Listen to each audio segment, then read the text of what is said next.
Hey y'all, welcome back to another episode. It's Brandy again of what I read this week in the Car Chronicles.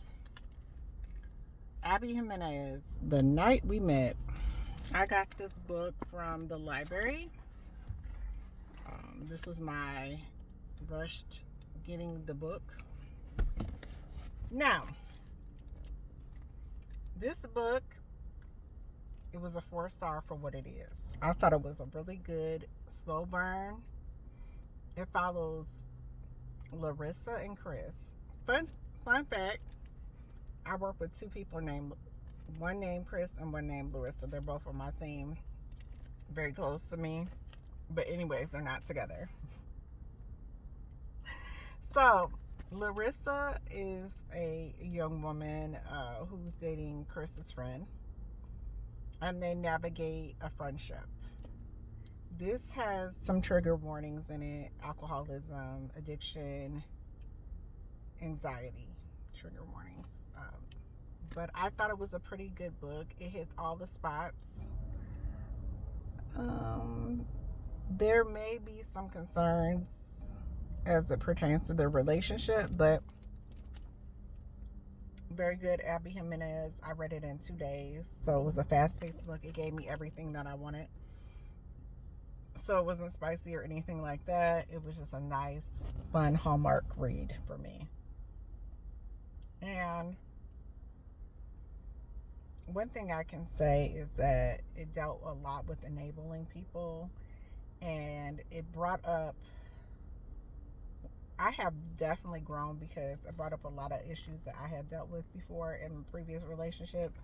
I dealt with alcoholism from my partner, and I can say that she was spot on with this. And as I read the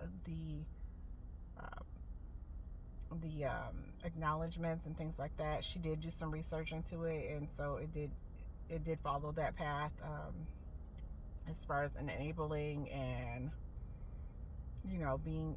It also deals with self-discovery too.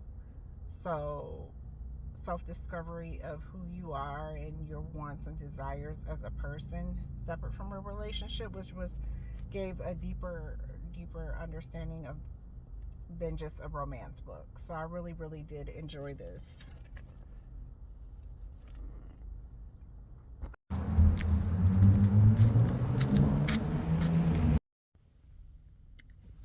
Guess where I am?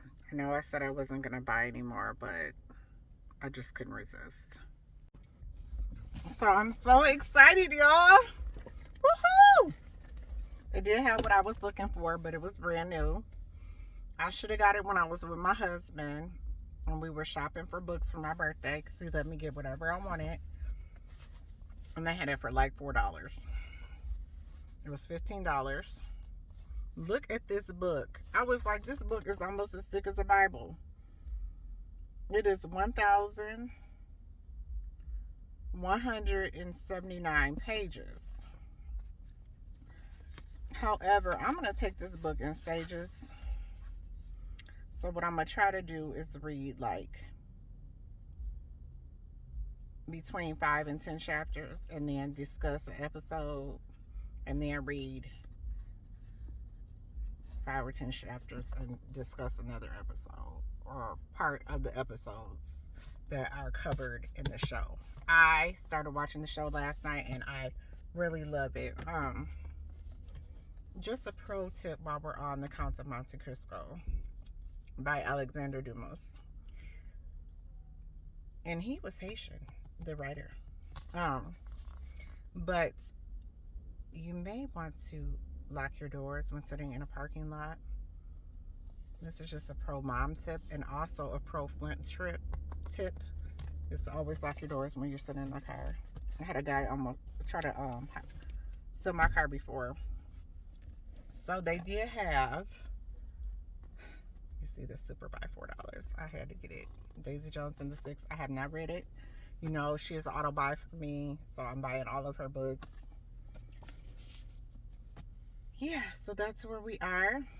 I told the man in the half price, I was like, I cannot leave out of here and just buy this, because this is not what I came in here for. I need to have the right one. I kind of wanted the Penguin Classic edition, I guess. My mind just went to it from college, like, oh, I need that. But purple is one of my favorite colors, so I was like, I'm just gonna go ahead and get it. And I looked for it on Amazon, and the price was the same for the Penguin Classic, so I was just like, I'm just gonna get this. Shop local, folks.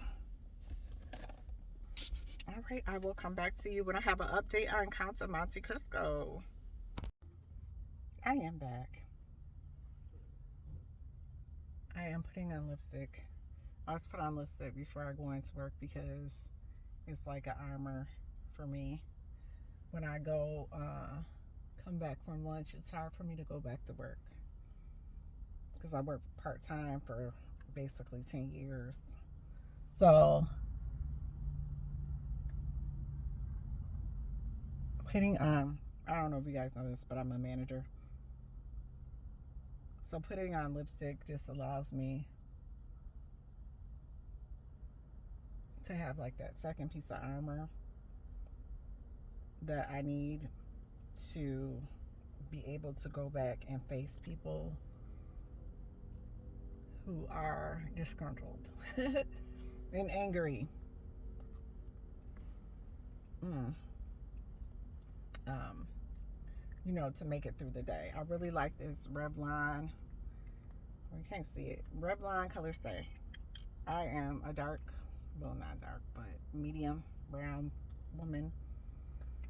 And a lot of them lipsticks don't show any kind of pigmentation.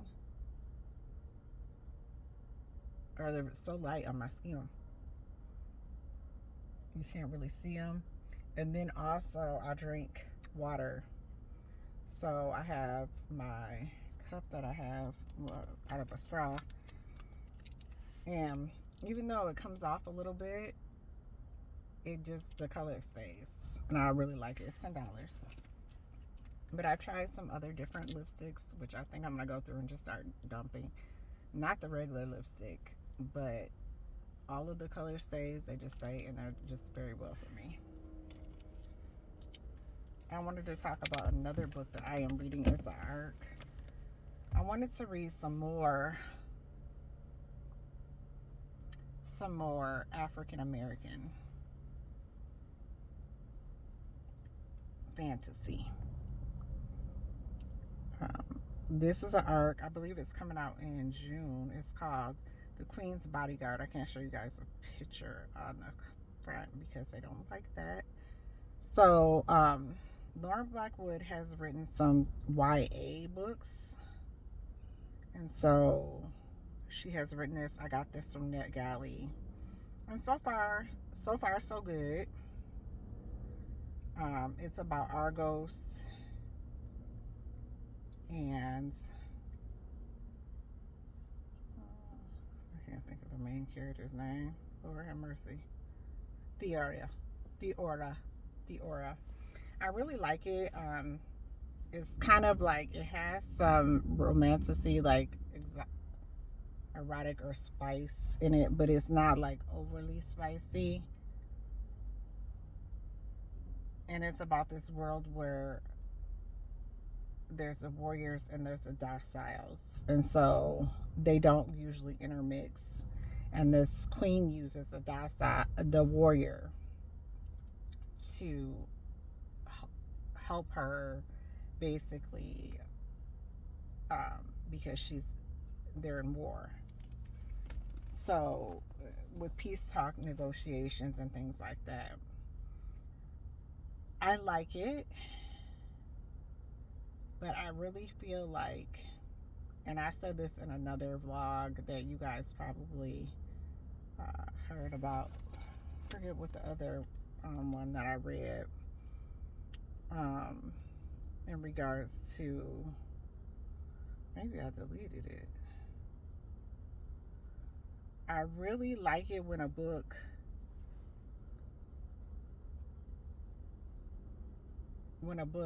basically, especially a fantasy book, I like it when it starts with world building.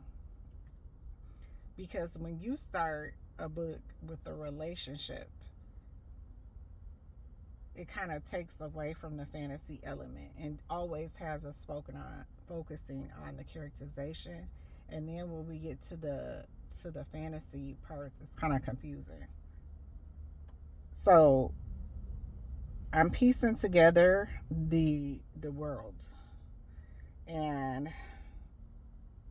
I'm about 80-90% into the book. Hopefully I'll finish it today, but I would give it a 3-star. um, I just would like more world building. I think it'll maybe be better, and if she has additional books, I don't know if she will, but if she does have additional books in this series, they'll probably, further focus on the world, and then that'll allow us to see, okay, where are we? What are the different, because there's best just Bulin and another world. I need to see how many other places are there in Lascesius. We didn't even find out about Lascesius until we were like 70% into the book. So I would like to see, it's a good book, but I would like to see like maybe at the beginning, and it's an arc, so it's incomplete, but like more like a map or something to just like tie all this together, or some kind of explanation as to this world. Because, and at one point I thought it was like the second book or something, but I did look it up. It is the first book. So again, I don't know if any other of you want to read more Black fantasy novels, but this is The Queen's Bodyguard by Lauren Blackwood. So I want to read more Black fantasy, but not just like Black. I want to read. A lot of the Black fantasies do focus on like African,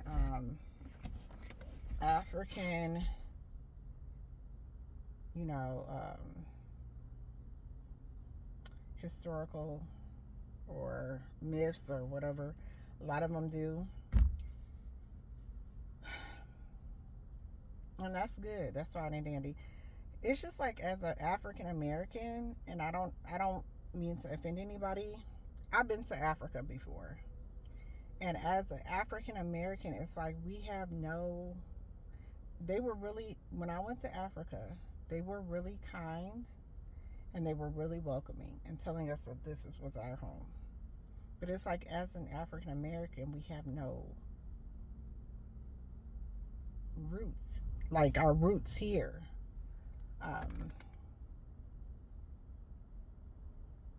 But I would like to see more fantasies, that world building, amongst the African Americans. I'm gonna start reading some more. Definitely, most definitely. I need to dye my hair.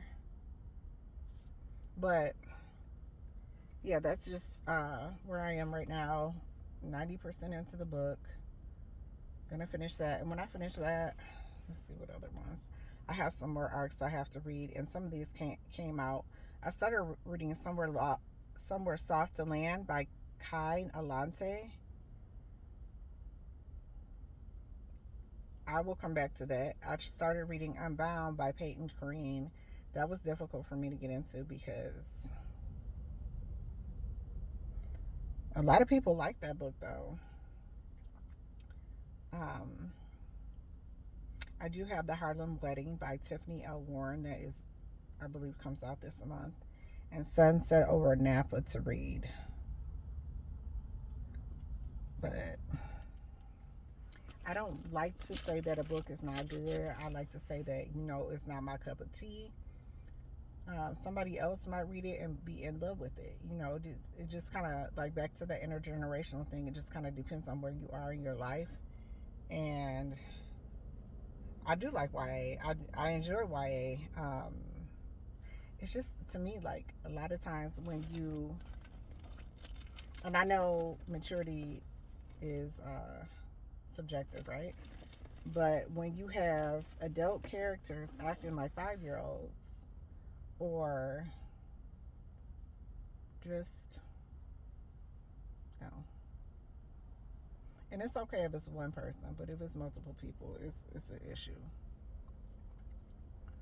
I think I'm going to end this vlog. I'm sorry this vlog was totally in my car,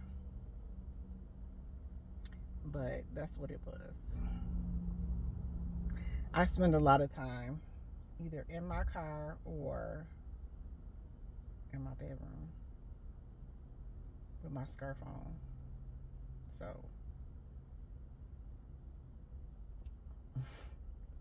I hope you guys have a wonderful week and enjoy your books. Isn't that view so beautiful? Just looking at the trees. So peaceful.